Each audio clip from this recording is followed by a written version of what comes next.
Permasalahannya, siapa yang tahu umur kita? Siapa yang tahu usia kita, kapan kita mati, jam berapa, tanggal berapa? Nggak ada yang tahu. Masalahnya di situ. Kalau kita tahu kapan kita mati, silahkan. Mau maksiat sholawat, silahkan. Dan kita nggak tahu kok kapan kita mau mati. Nah, kalau pas maksiat mati. Orang mati suul khotimah gara-gara sholawatan itu belum ada. Tapi kalau orang haji suul khotimah itu ada, karena hajinya pamer. Orang sodakoh suul khotimah ada, karena sodakohnya pamer, ada. Tapi kalau sholawat belum pernah ada. Karena sholawat pasti diterima oleh Allah subhanahu wa ta'ala. Man qala Allahumma sholli ala Muhammad. Barang siapa seseorang membaca, dapatkan kedudukan terdekat di sisiku nanti di akhirat. Perbanyak baca sholawat kepada Nabi Muhammad, maka engkau akan ditempatkan terdekat di hari kiamat kelak bersama Nabi Muhammad, dan dia berhak yang paling cepat mendapatkan syafaatku. Man qala jazallahu anna Muhammadan ma huwa ahluh. Kalau kita baca kitab di dalam wiridnya Khulasatul Madad, itu bacaan rotibnya kan ada tambahan, man qala jazallahu anna Muhammadan ma huwa ahluh. Barang siapa yang membaca doa tersebut, at'aba sab'ina katiban alfa sabahin. Barang siapa membaca doa tersebut, maka Allah memberikan tugas kepada 1000 asyara sholawatin. Barang siapa seseorang yang bersolawat kepadaku, kata Nabi Muhammad, niscaya Allah akan bersolawat 10 kali. Wa rafa'alahu biha asra darajatin, dan dia akan diangkat kedudukannya oleh Allah 10 kali. Ada yang mengatakan kedudukan satu dengan yang lainnya seperti ujung langit dengan ujung langit yang satunya. Gak mampu kita menghitung. Ini darajat, 1 kali derajat, 1 kali kedudukan. Wa kataballahu biha asra hasanatin, dan Allah akan menuliskan 10 kebaikan bagi mereka yang mau bersolawat kepada Nabi Muhammad. Wa hatta biha anhu asra khati'atin, dan Allah akan menghapuskan 10 dosa besar yang dia lakukan. Nah, gini kadang-kadang dia maknai, oh berarti mari mabuk solawat ya antemi malaikat sampean. Mari nyolong terus solawat, oh diantemi malaikat. Tidak seperti itu. Maknanya ketika kita memiliki kesalahan, kita akan diampuni oleh Allah subhanahu wa ta'ala. Ingat, kita memang diampuni oleh Allah dengan bersolawat, tapi belum tentu ketika kita maksiat kita masih hidup. Siapa yang tahu? Memang dalil ini menyatakan dengan gamblang, dengan jelas, orang kalau maksiat baca solawat diampuni oleh Allah. Tapi permasalahannya, siapa yang tahu umur kita? Siapa yang tahu usia kita, kapan kita mati, jam berapa, tanggal berapa? Nggak ada yang tahu. Masalahnya di situ. Kalau kita tahu kapan kita mati, silahkan. Mau maksiat sholawat, silahkan. Dan kita nggak tahu kok kapan kita mau mati. Nah, kalau pas maksiat mati dalam keadaan kafir, tidaklah orang itu bermaksiat kecuali dia tidak membawa iman. Kalau ada orang maksiat, pasti dia tidak memiliki iman kepada Allah. Dicabut keimanan oleh Allah subhanahu wa ta'ala. Dan Nabi Muhammad pun mengatakan, aulan nasi biyaumil qiyamah aktsaruhum alayya sholatan. Manusia yang paling berhak mendapatkan syafaat, yang paling dekat denganku, yaitu mereka yang paling banyak membaca sholawat. Makanya dikatakan sholawat ini tidak ada batasan. Makanya belum pernah ada cerita jangan banyak-banyak sholawat nanti bisa syirik, jangan banyak-banyak sholawat nanti bisa suul khatimah. Nggak ada ceritanya. Saya mulai lahir sampai sekarang belum pernah, selama hidup umur saya 33 tahun sekarang. Saya 33 tahun. Mulai saya lahir sampai sekarang belum pernah ada ceritanya orang mati kafir gara-gara sholawatan, itu belum ada. Orang mati suul khotimah gara-gara sholawatan, itu belum ada. Tapi kalau orang haji suul khotimah itu ada, karena hajinya pamer. Orang sodakoh suul khotimah ada, karena sodakohnya pamer ada. Tapi kalau sholawat belum pernah ada. Karena sholawat pasti diterima oleh Allah Subhanahu Wa Taala.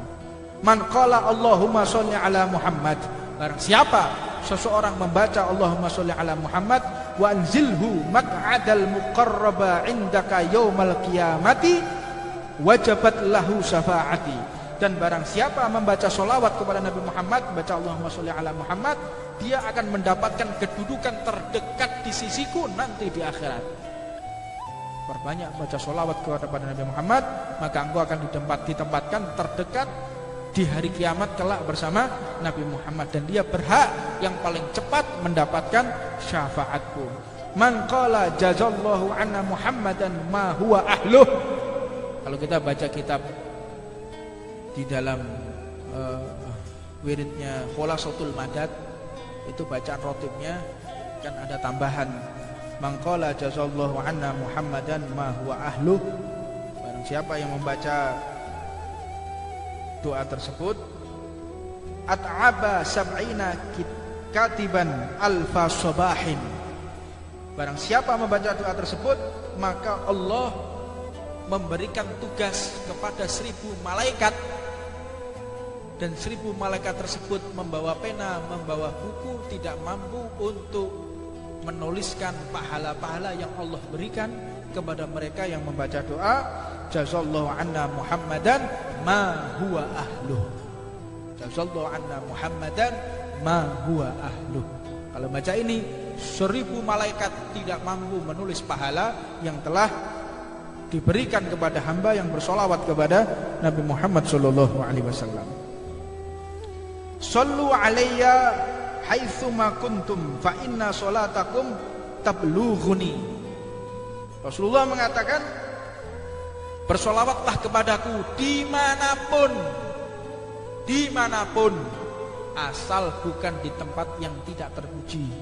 Misal kal baitul khala, kamar mandi, di hamam, kamar mandi, toilet, enggak berhak kita untuk membaca sholawat kepada Nabi Muhammad. Karena jika engkau bersolawat, maka Allah menyampaikan ruhmu, jiwamu ada di hadapanku dan aku kenali kalian.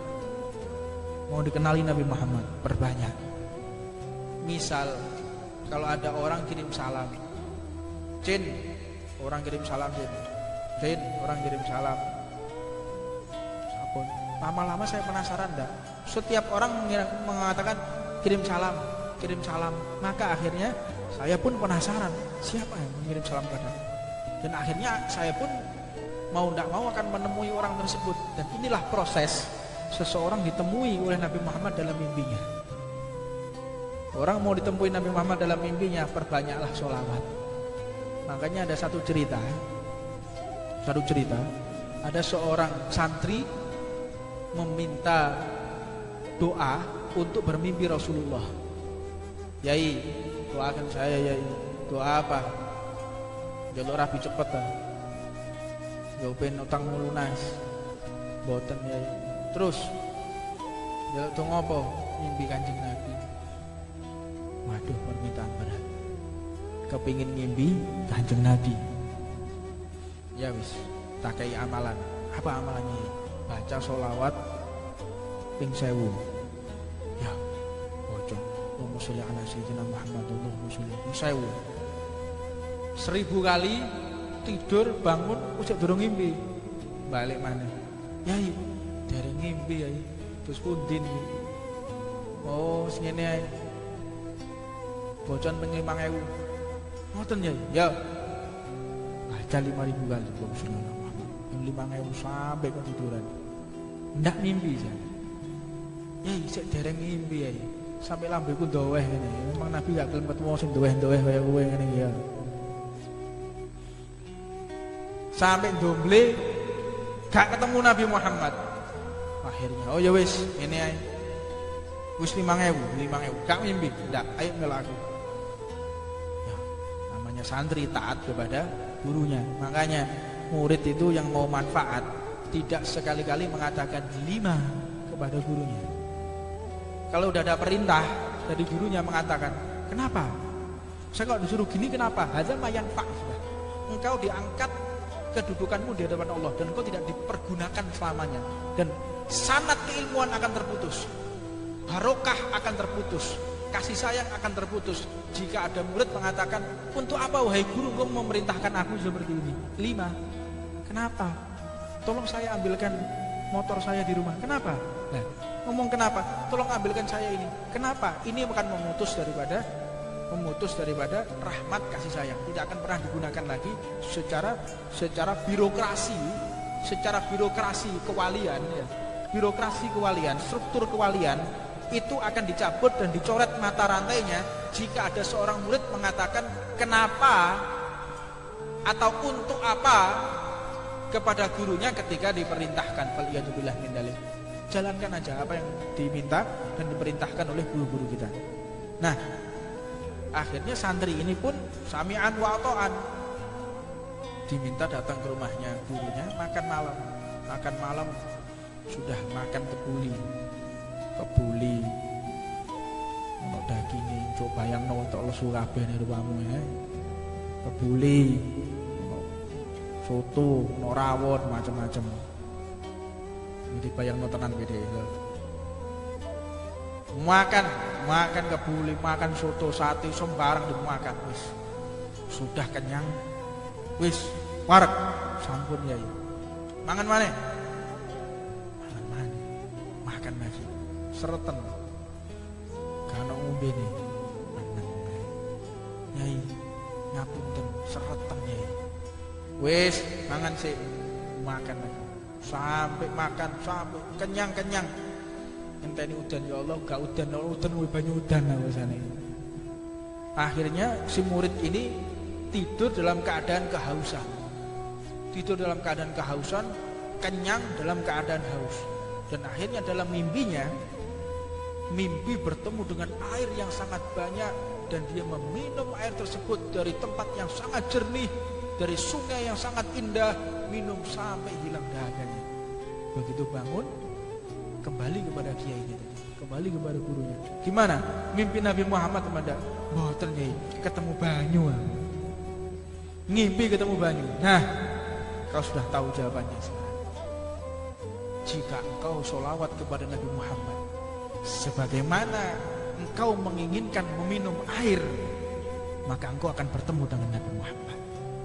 Sholawat dengan mahabbah, sholawat dengan kerinduan, sholawat dengan kasih sayang, sholawat dengan keinginan yang penuh ingin bertemu dengan Nabi Muhammad, engkau akan dijumpai oleh Rasulullah.